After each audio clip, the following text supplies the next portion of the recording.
Welcome back to the video lecture series for Introduction to the Art of Programming using Scala. In this video, we're going to continue the coding that we did that we started in the last video.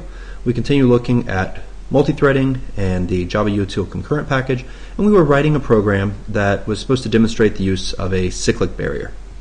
So this program is intended to demonstrate a simple crystal growth simulation.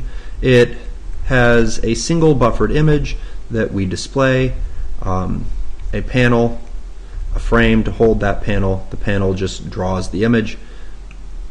And down inside of the main, we open up the frame, we create an executor service. In fact, I should make sure down here, after the for loop, that we shut down the executor service.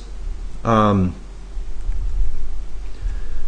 make an array of points that holds as many as we're going to have threads, and then I made a cyclic barrier which also is basically going to cycle around on that number of threads. Remember, the difference between a cyclic barrier and a countdown latch is the countdown latch counts down exactly once, whereas the cyclic barrier can be used over and over again, which is why we declare it out here. And then I go through for the different threads, and each thread has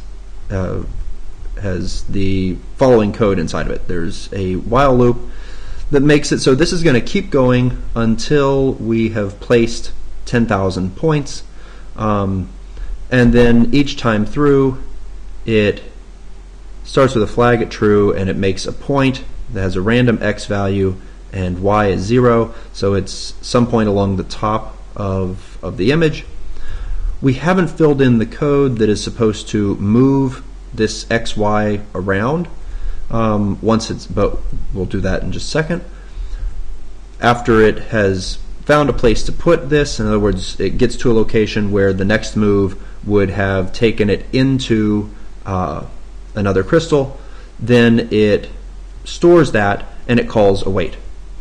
After this call to await, so basically all of the different threads will wait at this point until all the others are done.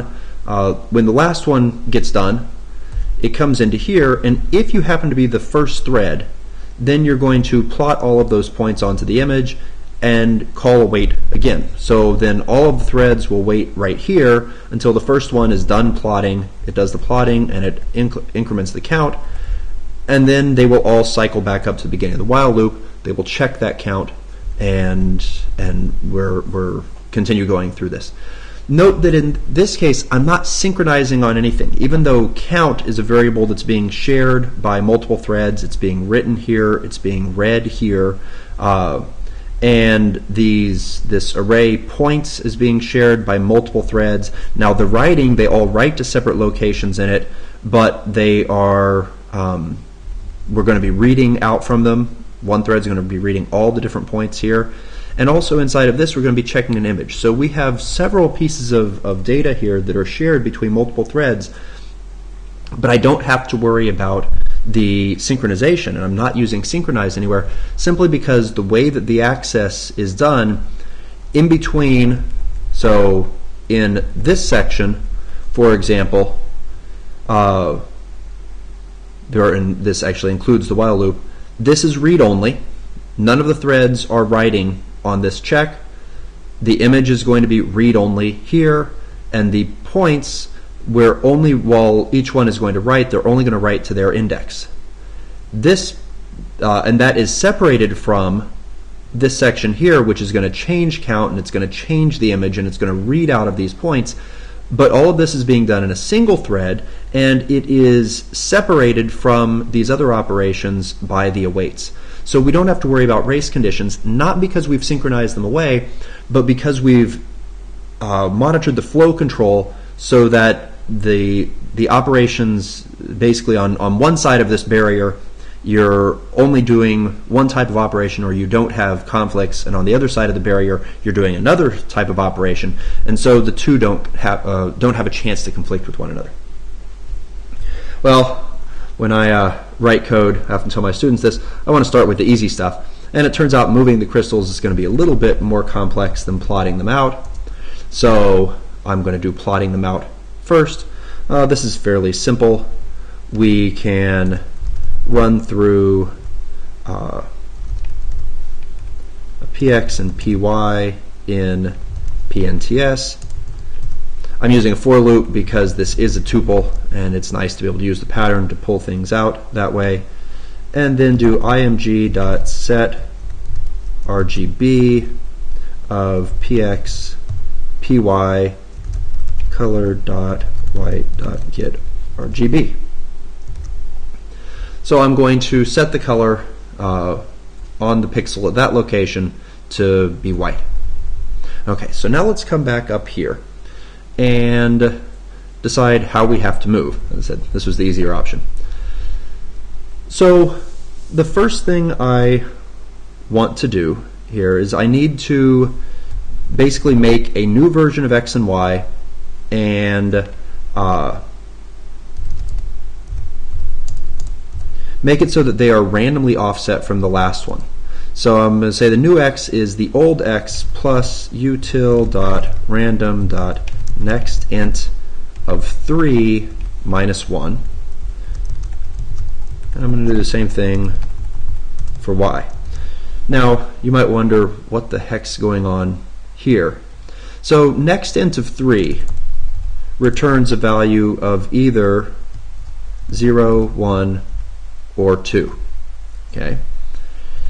When I subtract 1 from that, so I have that value minus 1, that means that I'm either going to get -1, 0, or 1. So this gives me back the x location that we're currently at, either -1, not moved at all, or +1. We're going to do the same thing for y, which means that whatever square we're at, this has the ability to move to any of the 9 squares, including the one that we're on and the 8 around it. So in other words, this is doing a random move allowing diagonals. Now, what are some possibilities here? Well, first I need to check what if this new position is out of bounds. Okay, we don't want to be trying to call a get RGB out of bounds. So if nx is less than 0, or actually, let's go the other way, because in that case, I'm actually going to do absolutely nothing. So if nx is greater than or equal to 0, and nx is less than img.getWidth, and ny is greater than or equal to 0, and ny is less than img.getHeight, well, that means that the point that we've moved to is inbounds. And now there's one of two possibilities. Either we're going to move there because it's blank. So I want to check the image, and I want to say if img.get RGB at nx, ny, and this is why I had to check the bounds on nx and ny first, is because otherwise this would be reading from outside of the bounds. If that is equal to color.black.getRGB, then I want to do one thing, else we'll do something else. What if it happens to be black? Well, if it happens to be black, then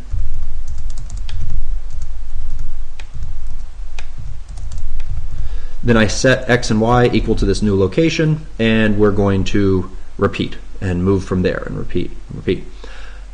If it's not equal to black, though, that means that we're done, and the x actually needs to stay where it is because this new one was on top of something, we ran into it, and all I need to do is set flag equal to false.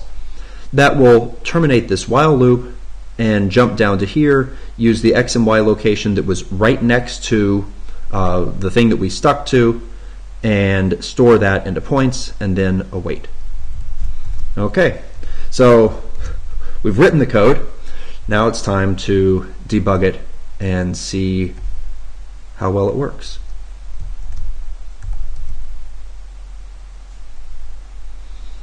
Nothing. Now, in some ways this might actually not be too surprising. I didn't put in a repaint. Hey, look at that. There's actually crystal growth down there. Let's put in a repaint. So after we are done drawing this. We'll call panel.repaint. And now let's try running this again. And hopefully you can see down at the bottom here, we have some crystal growth. Now what you can't see is the load bar on my machine, which is pretty much pegged with all 4 cores going just about full time, which it should be because this is happening across 6 threads. If this were only happening in 1 thread, actually let's do that.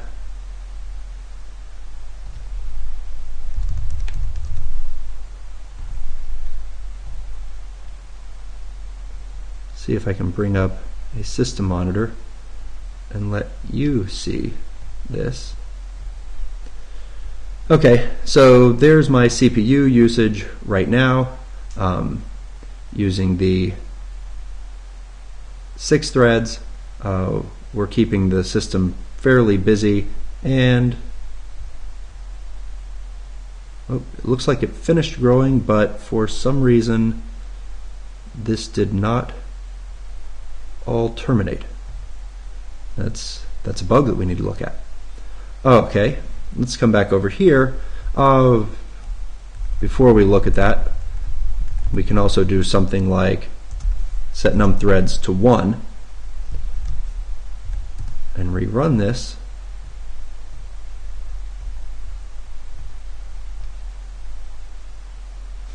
I have some other processes which are of course keeping things a little bit conflicted here, but you can see that my load isn't quite the same. I have a browser which is up and doing quite a bit of work, but we're not fully utilizing the system. This would be even better if you happen to have a machine that has 8 cores or 16 cores or something like that. It would be good to push this further and demonstrate how you can keep the entire machine busy by keeping all the threads in use. Now, the only other thing that bothers me here is the fact that, we'll take this back up, actually 4 is a good number, is the fact that this did not terminate. So this goes until the num threads.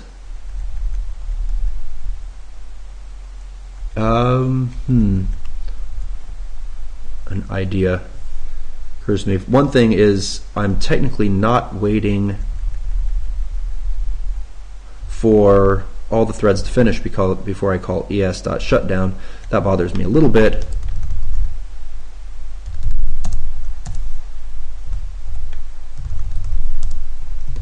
So we could get all the futures, and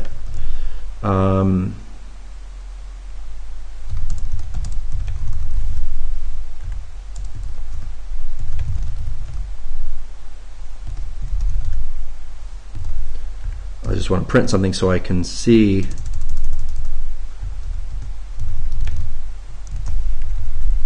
Okay, that will make it wait for everything. Oh, okay, never mind. It just hit me. As long as the window's up, until I close the window, the application is going to be running. Obviously not thinking clearly here. But it will be nice here to make sure this prints out done, so when the crystals stop growing after it's placed all 10,000 points, it should call get on each of the threads, and technically it's called get on the threads right now, it's just they haven't completed yet. So note that when you call the shutdown on this, there were 2 versions of shutdown. This one doesn't force it. I think there's a shutdown now, which will kill the threads. It's a risky thing to do because it can leave your program in a bad state.